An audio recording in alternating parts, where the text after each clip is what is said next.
Pemirsa, proses evakuasi korban jatuhnya pesawat Lion Air JT610 masih berfokus pada pencarian titik lokasi badan pesawat dan evakuasi korban. Namun hingga kini lokasi badan pesawat belum ditemukan, dan untuk informasi selengkapnya kita akan segera bergabung bersama Ferdinand Karsten dari Tanjung Pakis, Karawang. Ferdi, seperti apa proses evakuasi yang dilakukan sepanjang hari ini?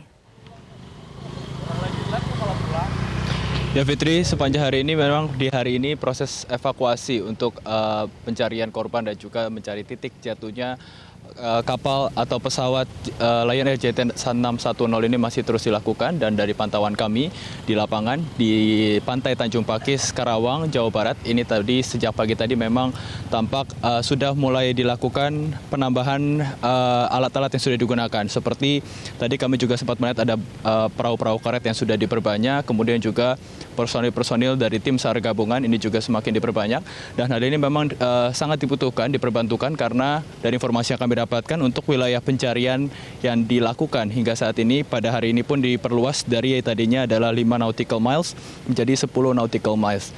Dan selain itu, selain penambahan tadi, untuk pencarian pada hari ini evakuasi yang dilakukan adalah selain melakukan evakuasi di tempat yang diduga tempat jatuhnya pesawat Lion Air JT610 ini yang berada di arah utara dari Pantai Tanjung Pakis sekitar 20 km.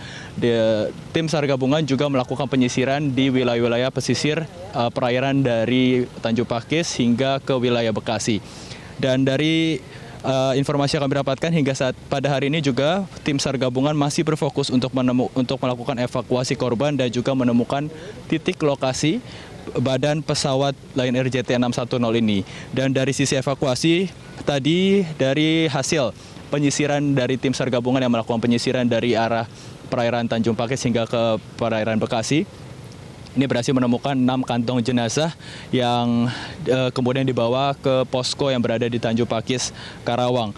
Ke-6 kantong jenazah ini berisi puing-puing pesawat dan juga ada bagian-bagian tubuh dari jenazah yang tadi berhasil dievakuasi dan kemudian langsung dibawa ke posko Tanjung Pakis untuk dilakukan penyortiran oleh tim DVI Polri yang berada di sini. Kemudian langsung dibawa lagi ke kapal pusat Basarnas yang berada di lokasi tempat yang diduga jatuhnya pesawat, kemudian langsung dibawa ke Tanjung Priok menuju ke Rumah Sakit Polri Kramat Jati untuk dilakukan identifikasi.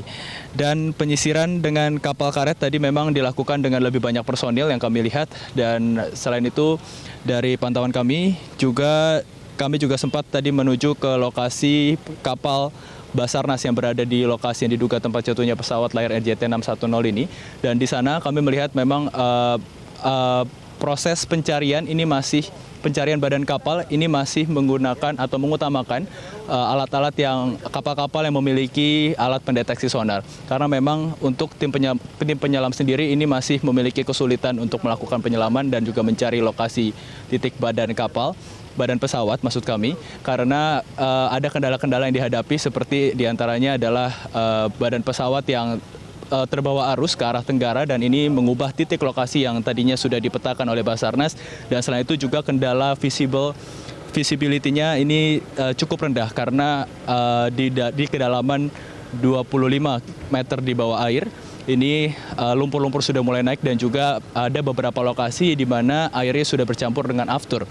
Dan hal ini juga menjadi salah satu kendala yang memang dialami oleh Basarnas dan juga tim SAR gabungan. Dan hal ini, namun meskipun demikian, tim SAR gabungan menyatakan bahwa untuk proses evakuasi dan juga pencarian titik badan pesawat ini masih terus dilakukan semaksimal mungkin. Dan selain itu, tadi juga dari hasil pendeteksian dengan menggunakan alat sonar dari 4 kapal yang sudah disiagakan, tadi sempat menemukan ada beberapa benda yang mencurigakan. Namun dari hasil penyelusuran lebih lanjut dengan menggunakan alat sonar echo sounder, tadi juga tidak dapat dipastikan dan juga bisa dipastikan bahwa benda tersebut bukanlah badan dari pesawat yang jatuh, yaitu Lion Air JT610. Dan hingga segini memang masih bisa dinyatakan bahwa badan pesawat Lion Air JT610 ini masih belum bisa ditemukan, dan Basarnas masih terus akan berupaya karena memang hingga saat ini kondisinya untuk proses operasi yang dilakukan pada pukul 17 tadi tim penyelam sudah kembali untuk tidak melakukan penyelaman lagi karena tadi masalah dari visibilitas. Dan namun meskipun demikian untuk penggunaan alat pendeteksi sonar sendiri masih akan terus digunakan selama 24 jam. Dan dengan demikian harapannya akan dapat segera menemukan titik lokasi badan kapal. Dan sedangkan untuk menurut Basarnas, semua untuk proses pencarian dari titik badan kapal ini menjadi fokus utama untuk saat ini juga, karena memang dengan ditemukannya titik di mana badan pesawat Lion Air JT610 ini berada, maka disitulah akan berada black box yang juga menjadi kunci untuk penemuan ini. Dan dengan menggunakan sistem sonar itu, ini hanya membutuhkan waktu, karena untuk melakukan operasi ini, kapal-kapal yang memiliki alat pendeteksi sonar ini hanya akan melakukan penyisiran di seluruh lokasi yang sudah dipetakan dengan kecepatan rendah untuk dapat memiliki gambaran yang jelas terkait dengan lokasi-lokasi yang sudah disisir. Demikian, Fitri. Baik, Ferdinand Carson, terima kasih melaporkan langsung dari Tanjung Pakis, Karawang, Jawa Barat.